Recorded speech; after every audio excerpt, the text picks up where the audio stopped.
transport voyageurs, une nouvelle façon de voyager.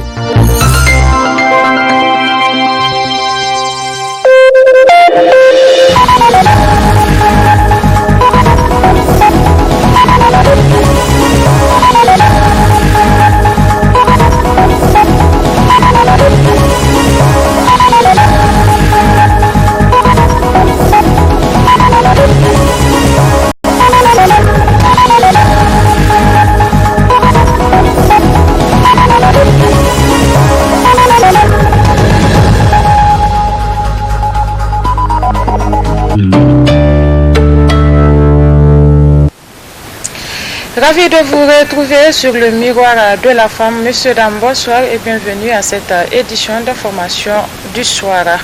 L'autorité de régulation des communications et de la poste ARCEP a animé un point de presse à son siège ce matin.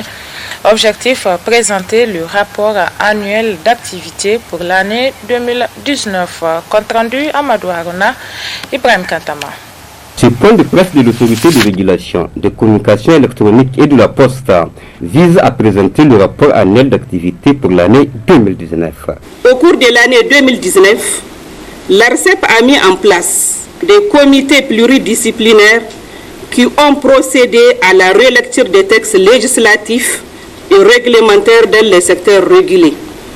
L'autorité de régulation a également effectué des missions de contrôle des opérateurs titulaires de licences et ou d'autorisation fournissant au public des services de communication électronique et de la poste. Pour mieux cerner les tendances du marché, l'ARCEP a analysé les données statistiques produites en collaboration avec les différents opérateurs. Entre 2018 et 2019, le parc d'abonnés fixe a connu un accroissement de 1%, respectivement de 164 808 abonnés à 166 467 abonnés. Le parc d'abonnés mobiles passe de 10 202 727 abonnés à 11 418 301 abonnés, soit une progression de 11,7%. Le taux de couverture des services de communications électroniques est de 92% au 31 décembre 2019. Le taux de pénétration globale de la téléphonie est de 52,9% en 2019, soit une augmentation de 5% par rapport à 2018, pour une population estimée à 22 377 habitants, alors que le taux global de pénétration des services Internet fixe et mobile s'établit à 24,53%. Au cours de cet exercice, le chiffre d'affaires de 2019 de l'ensemble des opérateurs est de 219 milliards 505 858 387 francs CFA. Ce chiffre est nettement en deçà de celui de 2018 qui est de 237 milliards 380 795 894 francs CFA, soit une baisse de 7,5%. Enfin, les investissements réalisés par les opérateurs détenteurs de licences s'élevant à 47 milliards 413 26 832 francs CFA en 2019, soit une régression de 9% par rapport à 2018. L'ARCEP a également formulé des recommandations. Accélérer le processus d'adoption des textes du secteur postal.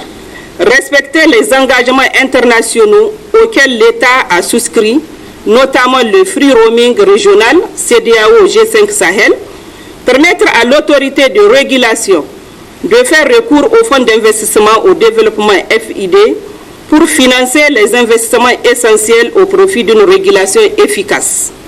Accélérer la mise en œuvre de l'accès universel, accélérer l'adoption du décret relatif aux effets de rayonnement électromagnétique sur les populations. L'ACCEP poursuivra la mise en œuvre et le suivi des initiatives Free Roaming auxquelles le Niger a souscrit et l'étude sur la portabilité des numéros a conclu la présidente. Parlons à présent santé dans ce journal et de la page santé d'aujourd'hui. Nous allons parler de la drépanocytose, communément appelée hématie. Quelles sont ses causes et ses conséquences? Éléments de réponse dans ce reportage. La drépanocytose ou hématie, communément appelée, est une maladie génétique dans laquelle les deux parents sont le plus souvent porteurs d'une anomalie de l'hémoglobine. Comment se manifeste cette maladie héréditaire et comment diagnostiquer cette maladie très répandue?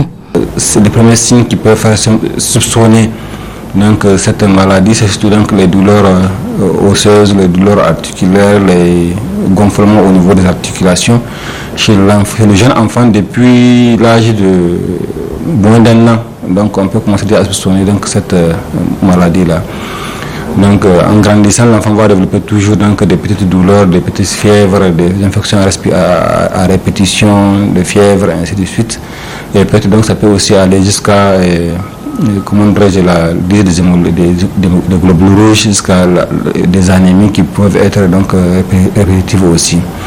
Mais le diagnostic en fait donc de cette maladie il est posé de façon biologique, c'est-à-dire que lorsqu'on va faire l'examen biologique, soit un test donc, qui va demander donc, à regarder les hématies, parce que c'est des hématies qui sont incurvées, donc on va retrouver ces hématies qui sont incurvées. On peut aussi aller plus de profondeur pour aller faire l'électrophorèse aussi donc, de l'hémoglobine pour voir donc, la répartition de ce type d'hémoglobine au niveau donc, de l'individu. La drépanocytose est une maladie qu'on doit prendre en charge tout le temps. Comment se fait alors la prise en charge? La prise en charge, c'est surtout donc, la prise en charge des symptômes, donc les soins par rapport aux symptômes que la personne va développer. On ne guérit pas de la drépanocytose, on vit avec, seulement on atténue donc, les signes et les complications. Donc parmi les complications, vous pouvez avoir des gens qui vont faire des complications osseuses, des complications surtout infectieuses, donc des complications de type anémique, donc où la personne va sembler n'avoir pas assez de sang au niveau de son corps. Donc tout ça là c'est des complications chez les drépanocytaires. Il y a plusieurs types. Il y a ce qu'on appelle donc les formes hétérozygotes, c'est-à-dire que c'est des individus qui ont un trait drépanocytaire mais ils n'ont pas la forme les formes AS, donc plus ou moins normales, à 50% normales, 50% malades. Il y a ceux qui ont des formes donc homozygotes, donc et ça dépend aussi donc du type donc de maladies hématologiques. Mais ce qui est important ici, c'est que les spécialistes en fait donc les maladies sanguines, donc on appelle les hématologues, les spécialistes donc seront plus à même de développer ce sujet afin que la population puisse vraiment se prémunir. Dans le souci de renforcer la prévention de ces pathologies, il est conseillé à tous les futurs couples de procéder à un test prénuptial afin d'éviter à leurs futurs enfants de porter cette maladie. Le planning familial ou l'espacement de naissance est très important pour la femme. Cependant, il existe plusieurs moyens de planification des naissances.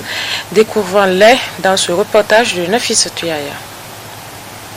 Pour maîtriser leur fertilité, les femmes disposent aujourd'hui de plusieurs moyens contraceptifs, pilules, anneaux, stériles. Ces contraceptifs permettent aux femmes de mettre de l'espace entre les naissances et ça leur permet aussi de se reposer et bien planifier leur foyer. Certains hommes empêchent leurs femmes de prendre n'importe quel genre de contraceptif. C'est ainsi qu'une infirmière lance un appel auprès de ces hommes. Les femmes utilisent ces contraceptifs pour éviter une grossesse non désirée, pour espacer les naissances et pour se protéger des IST-VIH. Les différents contraceptifs sont, il y a les méthodes orales, qui sont les pilules, les injectables, à savoir le dépôt Provera, le Sayana Press, l'implanton, le Jadel. Il y a le stérilet, il y a le préservatif et la méthode MAMA, qui consiste à laisser l'enfant de la naissance jusqu'à l'âge de 6 mois, exclusivement au sein. C'est une méthode naturelle. Les effets secondaires sont les nausées, l'acné, le saignement intermenstruel, l'aménorrhée, une prise de poids, une chute des cheveux. Les femmes viennent généralement seules. Rares sont les femmes qui sont accompagnées par leur mari. Et là, je profite pour lancer un cri de cœur à l'endroit des maris à accompagner leurs épouses dans les formations sanitaires pour toutes les prestations, en particulier la TFA2. Ils vont choisir une méthode contraceptive. La plupart des femmes utilisent ces contraceptifs pour une raison bien déterminée.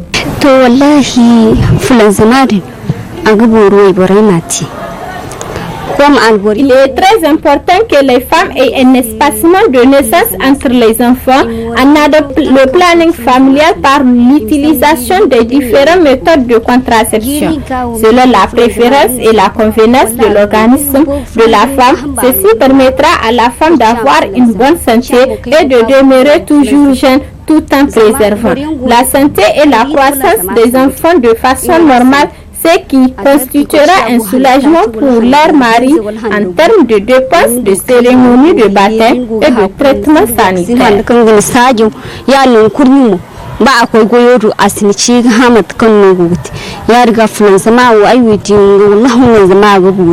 Enfin, l'utilisation des différents contraceptifs chez les femmes est bien importante. La population nigérienne doit être sensibilisée sur l'importance de la contraception, même s'il faut reconnaître qu'on peut avoir des effets secondaires.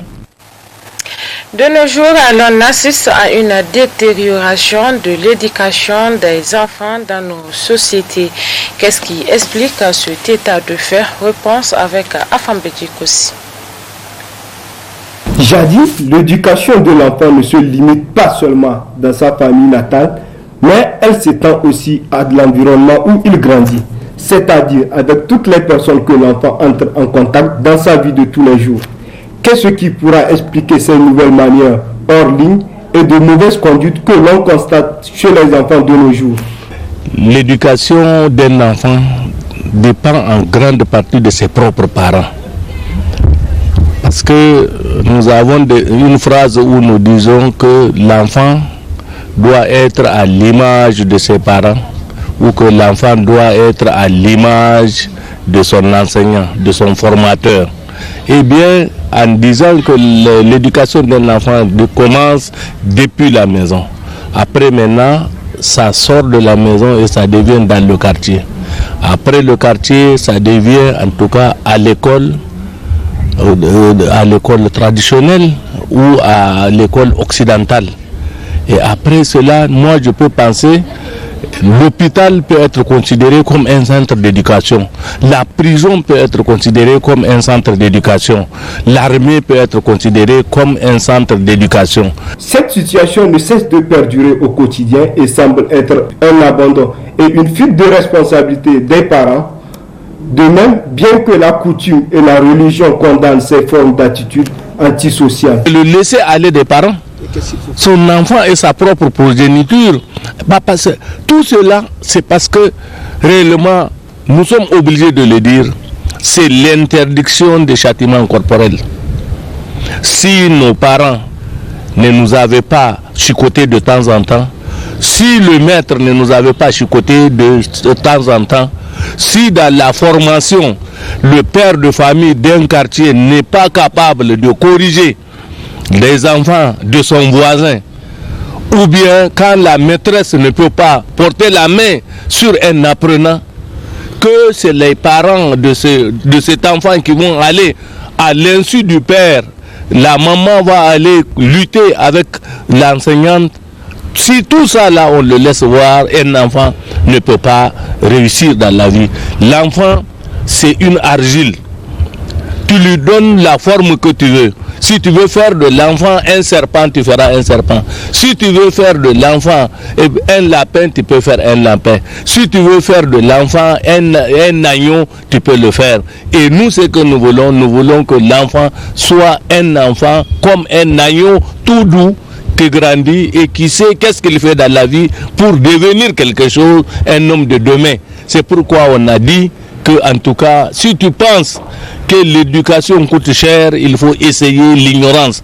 Donc, je crois que c'est notre responsabilité. Il faut qu'on revienne au meilleur sentiment en essayant de prendre tout ce qui est bon et de dégager tout ce qui est mauvais pour que tout soit en tout cas exemplaire dans la vie.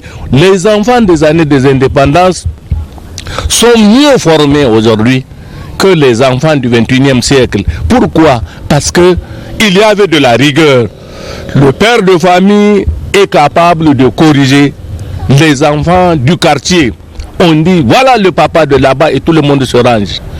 Et on n'a pas besoin de demander de la permission pour corriger un enfant qui se comporte mal. En tant que parents, à la fois acteurs de la société, toutes les parties prenantes doivent mutualiser les expériences éducatives à nos enfants afin d'inculquer un bon savoir-faire à nos enfants et de concevoir une communauté de vertu. Le port de bonnet est très important pour le musulman. C'est aussi devenu un style et un mode d'habillement pour les autres. C'est du moins ce qui ressort dans ce reportage de Amadou Haruna. Nous sommes dans une société où le port du bonnet depuis la nuit du temps est devenu une tradition. On en trouve des revendeurs un peu partout de la ville de Niamey qui en connaissent bien l'importance. Muna ƙasa Hausa ne ta yi muhimmanci saboda kamar daga yankin arewacin Najeriya abin da zo na Niger gaba. Le bonnet a une importance dans notre société. Le port du bonnet est beaucoup plus criard au Niger et au Nigeria. Le marché est pour l'instant florissant. Pendant surtout les cérémonies de mariage et des fêtes. Les grandes personnes sont ceux qui portent le plus les bonnets, mais maintenant même les jeunes s'adonnent à cette pratique. Avant, on gagnait bien notre vie, mais les gens du Nigeria ont gâté le marché.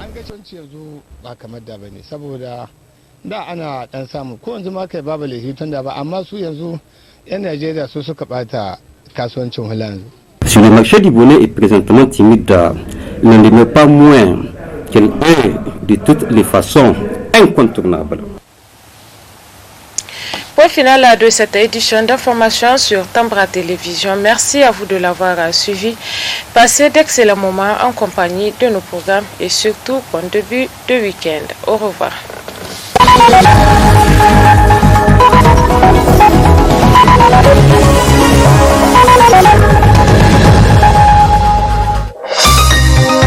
Ce journal vous a été présenté par STM Transport Voyageurs.